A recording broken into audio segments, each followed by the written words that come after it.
साथियों नमस्कार। आज हम लोग पढ़ेंगे सेकंड नंबर का टेस्ट। और इसमें मैंने आप लोगों को जो है 37 क्वेश्चन मैंने पहले आपको करवा दिए थे। और आज हमारा है दूसरे नंबर का टेस्ट। रानी केतकी की कहानी के रचनाकार कौन है? आप सभी को पता है, ईशा अल्लाह खां को हमने रानी केतकी की कहानी के रचनाकार के रूप में माना है। ठीक है। अगला प्रश्न यहाँ पर आता है, निम्नलिखित में से कौन फोर्ट विलियम कॉलेज कलकत्ता में हिंदी के अध्यापक थे? तो वो थे सदल मिश्र। याद हो जाना चाहिए। इनमें से कौन कलकत्ता के फोर्ट विलियम कॉलेज से संबंध रखते थे? उनका नाम था लल्लू लाल। आगे प्रश्न है, नासिक के तोपाख्यान के लेखक कौन हैं? सदल मिश्र। अगला है, नासिकोपाख्यान के लेखक हैं, आप सबको पता है, सदल मिश्र। बहुत अच्छी प्रैक्टिस आप लोगों की हो जाएगी यहाँ पर। अगला, इनमें से सदल मिश्र की रचना कौन सी है? सदल मिश्र की रचना कौन सी है इनमें से? आप सबको पता है कौन सी है? नासिकोपाख्यान। उदयभान चरित्र के लेखक किसको माना गया है? ईशा अल्लाह खां को माना जाता है। सुख सागर सुख सागर की रचना किसने की थी? उनका नाम था सदा सुख लाल। सुख सागर का विषय क्या है? विष्णु पुराण के उपदेशात्मक प्रसंग। ये हमने पिछले इसमें कर लिया था। भाषा योग वशिष्ठ के लेखक कौन है? राम प्रसाद निरंजनी। आगे बात करेंगे अब यहां से, योग वशिष्ठ के लेखक किसको माना जाता है? राम प्रसाद निरंजनी को माना जाता है। खड़ी बोली की पहली रचना खड़ी बोली की पहली रचना है नासितोपाख्यान। याद रखना भैया, ये बहुत बढ़िया बात है। चलिए अब इसका कुछ यहाँ पर वर्णन किया गया है, हम लोग इसको भी पढ़ते हैं। केंद्रीय हिंदी निदेशालय ने अपनी वेबसाइट पर हिंदी का उद्भव शीर्षक के अंतर्गत खड़ी बोली गद्य की पहली पुस्तक 1623 में जटमल कृत गोरा बादल की कथा का उल्लेख किया है। केंद्रीय हिंदी निदेशालय के अनुसार आधुनिक प्रथम गद्यकारों में सदल मिश्र एवं लल्लू लाल दोनों शामिल हैं, जो फोर्ट विलियम कॉलेज कलकत्ता में एक साथ गए। वहां सदल मिश्र ने 1803 ईस्वी में नासितोपाख्यान की रचना की तथा 1805 ईस्वी में लल्लू लाल प्रणीत प्रेम सागर श्रीमद् भागवत पुराण के 10वें स्कंद की खड़ी बोली गद्य रूपांतरण है। ये बहुत इंपॉर्टेंट क्वेश्चन है प्यारे साथियों, बहुत इंपॉर्टेंट प्रश्न है, इसको आप याद कर लेना। अतः आधुनिक गद्यकारों में नासितोपाख्यान खड़ी बोली की पहली रचना है। उच्च प्राथमिक माध्यमिक सेवा चयन बोर्ड ने अपने प्रारंभिक उत्तर कुंजी में इस प्रश्न का उत्तर ए माना था, लेकिन बाद में इसका बी कर दिया था। यह आपको ध्यान रखना है। खड़ी बोली में जो खड़ी शब्द है उसका सर्वप्रथम प्रयोग किसके द्वारा किया गया था? Very very important. जो खड़ी बोली में जो खड़ी शब्द है उसका सबसे पहला जो प्रयोग किया गया था किसके द्वारा किया गया था? सदल मिश्र के द्वारा किया गया था। खड़ी बोली में जो खड़ी शब्द है उसका प्रयोग सबसे पहले किसने किया था? सदल मिश्र के द्वारा किया गया था। नरेंद्र कोहली ने अपनी पुस्तक व्यंग्य गाथा में लिखा है कि पंडित लल्लू लाल जी ने खड़ी बोली में गद्य का लेखन किया। फोर्ट विलियम कॉलेज में ही खड़ी बोली का नामकरण हुआ। खड़ी बोली के नामकरण का श्रेय गिलक्रास्ट और सदल मिश्र को दिया जाता है। 1803 ईस्वी में खड़ी बोली का प्रयोग भाषा के रूप में पहली बार हुआ है। खड़ी बोली का पहला प्रयोग किसके द्वारा किया गया था? किसके द्वारा किया गया? जॉन गिलक्रास्ट के द्वारा किया गया था, आपको याद होना चाहिए। आधुनिक हिंदी साहित्य के इतिहास में राजा द्वय के नाम से किन दो विख्यात रचनाकारों को कहा जाता है? वो है राजा लक्ष्मण सिंह और राजा श्री प्रसाद सितारे हिंद। ये याद कर लेना भाई। राजा द्वय के नाम से किसको जाना जाता है? राजा लक्ष्मण सिंह को और राजा शिव प्रसाद सितारे हिंद को माना जाता है। पारसी पढ़े लिखे लोगों ने जन भाषा को पारसी शब्दों से बोझिल कर दिया। इस खेमे का नेतृत्व कर रहे थे राजा शिव प्रसाद सितारे हिंद। इसकी प्रतिक्रिया में कुछ लोगों ने भाषा में संस्कृत शब्दों की भरमार कर दी। इस वर्ग के नेता थे राजा लक्ष्मण सिंह। राजा द्वय की प्रतिद्वंदिता भारतेंदु के उदय काल तक चलती रही है। इसके बाद में हिंदी के प्रथम गद्यकार किसको माना जाता है? हिंदी का जो प्रथम गद्यकार है लल्लू लाल जी को यहाँ पर माना जाता है। अगला यहाँ पर आता है प्रश्न, अब पढ़ेंगे हम लोग आदिकालीन साहित्य की प्रमुख प्रवृत्तियां। आदिकालीन साहित्य की प्रमुख प्रवृत्तियों में सबसे पहले जो क्वेश्चन आता है, किस विद्वान ने हिंदी साहित्य के प्रारंभिक काल को वीरगाथा काल नाम दिया था? वेरी वेरी इंपोर्टेंट है। आप सबको पता है कि आचार्य रामचंद्र शुक्ल के द्वारा जो है आदिकाल को वीरगाथा काल के नाम से पुकारा था। हिंदी साहित्य के विभिन्न विद्वानों ने प्रारंभिक काल का भिन्न भिन्न नामों से वर्गीकरण किया है, जो इस प्रकार है। डॉक्टर गिरीशन ने आदिकाल को चारण काल कहा। मिश्र बंधुओं ने आदिकाल को प्रारंभिक काल कहा। डॉक्टर गणपति चंद्रगुप्त ने आदिकाल को क्या कहा था? देखो यहाँ पर ये गलत दिया हुआ है, मिश्र बंधुओं ने प्रारंभिक काल नहीं कह करके आरंभिक काल कहा था। डॉक्टर गणपति चंद्रगुप्त ने प्रारंभिक काल कहा था, ये आप सही कर लेना। आचार्य रामचंद्र शुक्ल ने वीरगाथा काल कहा आदिकाल को। राहुल सांकृत्यायन ने सिद्ध सामंत काल कहा। महावीर प्रसाद द्विवेदी ने बीज वपन काल कहा। विश्वनाथ प्रसाद मिश्र ने वीर काल कहा। हजारी प्रसाद द्विवेदी ने आदिकाल कहा। डॉक्टर रामकुमार वर्मा ने चारण काल या संधि काल आदिकाल का नाम दिया है। वेरी वेरी इंपॉर्टेंट क्वेश्चन है साथियों, एक क्वेश्चन यहाँ से जरूर बनता है हमेशा। आदिकाल के नामकरण से संबंधित कौन सा युग्म अशुद्ध दिया गया है? बीज वपन काल। देखो यहाँ पर जो बीज वपन काल है, आप सबको पता है बीज वपन काल किसने कहा? महावीर प्रसाद द्विवेदी के द्वारा कहा था। मिश्र बंधुओं ने आरंभिक काल दिया था। सबको याद हो जाएगा? Very good. हिंदी साहित्य के प्रथम काल को वीर काल किसने कहा? हिंदी साहित्य के प्रथम काल को वीर काल विश्वनाथ प्रसाद मिश्र के द्वारा कहा गया है। हिंदी के प्रारंभिक काल को वीरगाथा काल किसके द्वारा कहा गया? आचार्य रामचंद्र शुक्ल के द्वारा कहा गया था। वेरी वेरी इंपॉर्टेंट क्वेश्चन है, पहले भी मैंने इसका बता दिया है। आदिकाल को वीरगाथा काल, ये वही क्वेश्चन रिपीट होते हैं बार बार, आप सबको ध्यान रखना है। आदिकाल, हिंदी साहित्य के आदिकाल के लिए सिद्ध सामंत युग नाम किसके द्वारा किया गया? किसके द्वारा किया गया?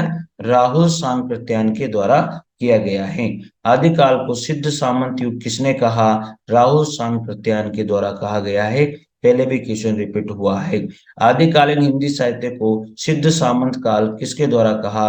राहुल सांकृत्यायन के द्वारा। कैसे याद नहीं होगा? दो दो तीन तीन बार क्वेश्चन तो हम लोग यहाँ पर कर ही रहे हैं। इसके बाद में आदिकाल को बीज वपन काल नाम किसके द्वारा दिया गया था? बीज वपन काल आचार्य महावीर प्रसाद द्विवेदी के द्वारा नाम इसका दिया गया था। चलिए पढ़िए आगे। आदिकाल के लिए बीज वपन काल किसने कहा? महावीर प्रसाद द्विवेदी जी ने कहा है। आदिकाल को बीज वपन काल किसने कहा? महावीर प्रसाद द्विवेदी जी ने कहा है। इसके बाद में आदिकाल को वीर काल किसके द्वारा कहा गया? विश्वनाथ प्रसाद मिश्र के द्वारा कहा गया है। आगे, हिंदी साहित्य के प्रथम काल को आदिकाल नाम किसके द्वारा दिया गया था? हजारी प्रसाद द्विवेदी के द्वारा दिया गया था। निम्नलिखित में से कौन सा नाम आदिकाल का यहाँ पर नहीं है? गद्य काल आदिकाल का नाम यहाँ पर नहीं है। आदिकाल को प्रारंभिक काल किसके द्वारा कहा गया है? मिश्र बंधुओं के द्वारा आरंभिक काल कहा गया है, प्रारंभिक काल नहीं कहा गया।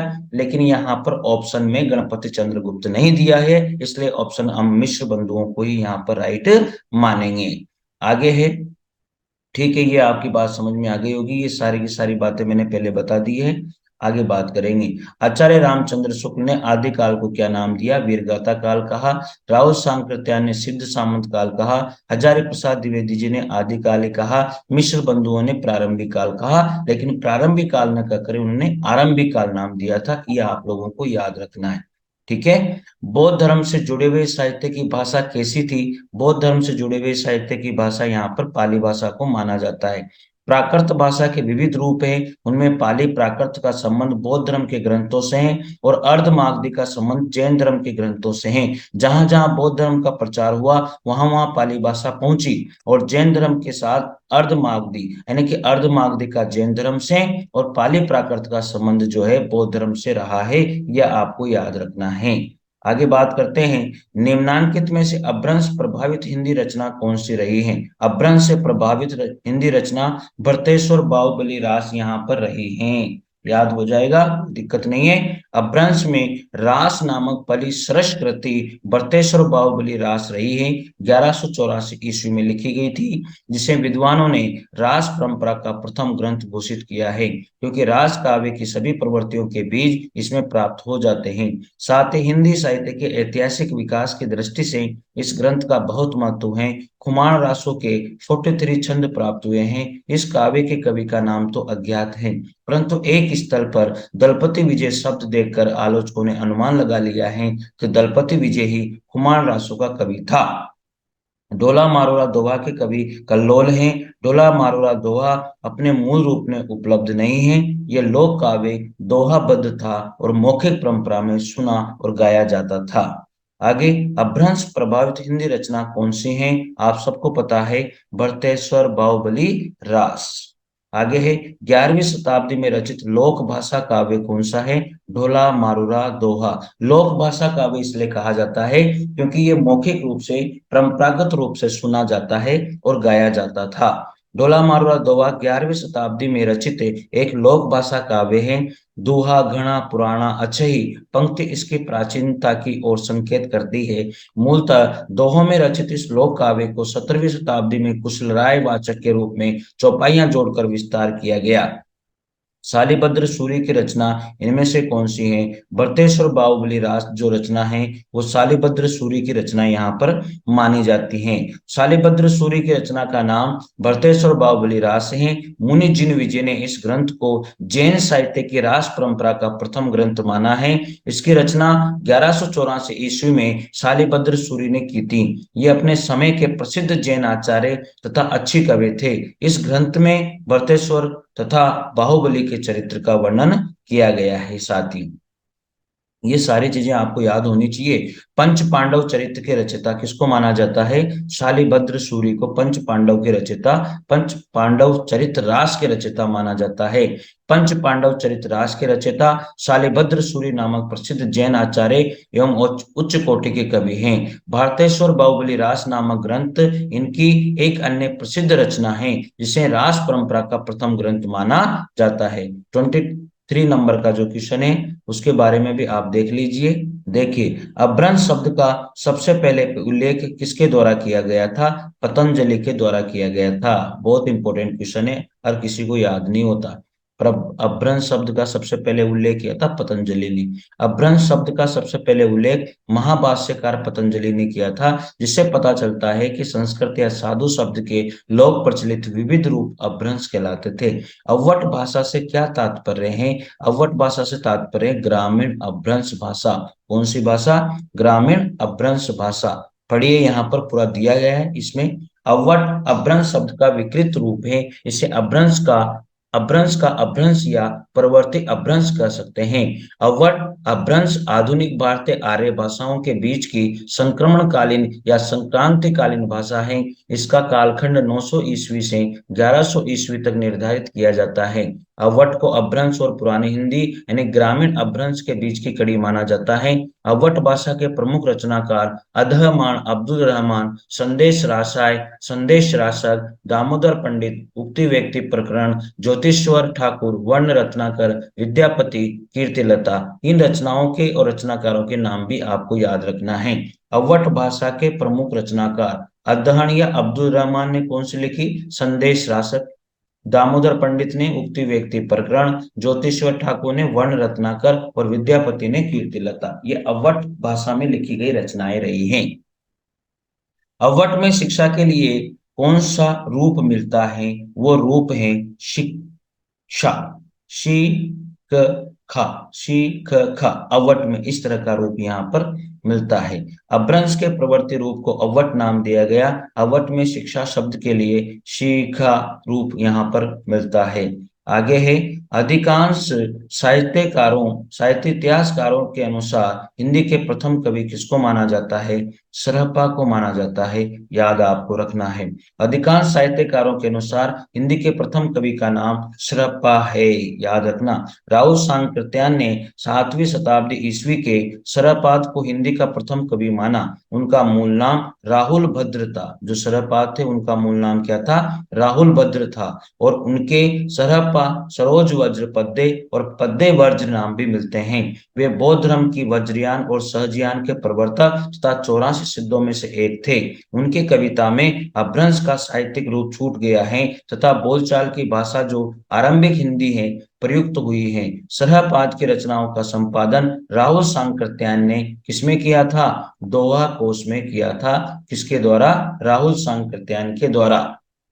यहाँ पर अन्य तथ्य भी दिए गए हैं। डॉक्टर गणपति चंद्रगुप्त इसमें है शालिभद्र सूरी को हिंदी का प्रथम कवि मानते हैं। डॉक्टर गणपति चंद्रगुप्त जो है शालिभद्र सूरी को हिंदी का प्रथम कवि मानते हैं। और डॉक्टर रामकुमार वर्मा स्वयंभू को जो है हिंदी का प्रथम कवि मानते हैं।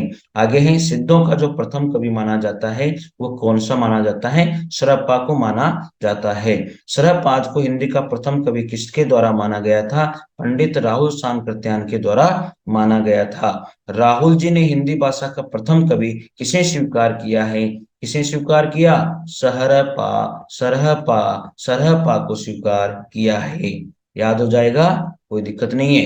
हिंदी का प्रथम कवि कौन है? सरहप्पा है। बार बार एक क्वेश्चन बहुत बार पूछा जाता है। स्वयंभू को हिंदी का प्रथम कवि किसके द्वारा माना गया? डॉक्टर रामकुमार वर्मा के द्वारा स्वयंभू को हिंदी का पहला कवि माना गया था। सहजयान के प्रवर्तक किसको माना जाता है? सहजयान का प्रवर्तक है सरहपा। आगे बात करते हैं। आचार्य हजारी प्रसाद द्विवेदी ने अपभ्रंश को क्या कहा था? आचार्य हजारी प्रसाद द्विवेदी ने अपभ्रंश को पुरानी हिंदी कहा था। वेरी वेरी इंपॉर्टेंट प्रश्न है, आप लोगों को याद रखना ही होगा। पढ़िए, इसमें कुछ वर्णन किया गया है। आचार्य हजारी प्रसाद द्विवेदी ने अपभ्रंश और हिंदी के संबंध में यह मत व्यक्त किया है। इस प्रकार 10वीं से 14वीं शताब्दी का काल जिसे हिंदी का आदिकाल कहते हैं, 10वीं से 14वीं शताब्दी का काल जिसे आदिकाल कहते हैं, भाषा की दृष्टि से अपभ्रंश का ही बढ़ाव है। इसी अपभ्रंश के बढ़ाव को कुछ लोग उत्तरकालीन अपभ्रंश कहते हैं और कुछ लोग पुरानी हिंदी कहते हैं। 12वीं शताब्दी तक निश्चित रूप से अपभ्रंश भाषा ही पुरानी हिंदी के रूप में चलती थी। यद्यपि उसमें नए तत्सम शब्दों का आगमन शुरू हो गया था। इस प्रकार वे अपभ्रंश को हिंदी से अलग रखना चाहते हैं। फिर भी उन्होंने अपभ्रंश के उत्तरकालीन साहित्य को आदिकाल की सामग्री मानकर उसका विवेचन किया। रामचंद्र शुक्ल ने पुरानी हिंदी को ही क्या कहा? प्राकृताभास हिंदी या अपभ्रंश हिंदी के नाम से जाना है। लेकिन यहाँ पर अपभ्रंश को आचार्य हजारी प्रसाद द्विवेदी के द्वारा क्या कहा गया? पुरानी हिंदी कहा गया था। यहाँ पर 10वीं से 14वीं शताब्दी के साहित्य को किस विद्वान ने आदिकाल नाम दिया? वेरी वेरी इंपोर्टेंट प्रश्न, आचार्य हजारी प्रसाद द्विवेदी के द्वारा ये नाम दिया गया था। तो साथियों, ये पूरे के पूरे प्रश्न रहे। आप जो है लगातार इन प्रश्नों का रिवीजन करते रहिए। जब भी हिंदी साहित्य का इतिहास पढ़ो, इन प्रश्नों का रिवीजन जरूर आपको करना चाहिए। साथियों, मैंने पहला टेस्ट और ये दूसरा टेस्ट अब मैंने डाल दिया है। आप लोग पढ़ते रहिए और अपने संघर्ष की कहानी को गढ़ते रहिए। साथियों, मिलते हैं अगले टेस्ट के साथ। तब तक के लिए जय हिंद, जय भारत। Thank you.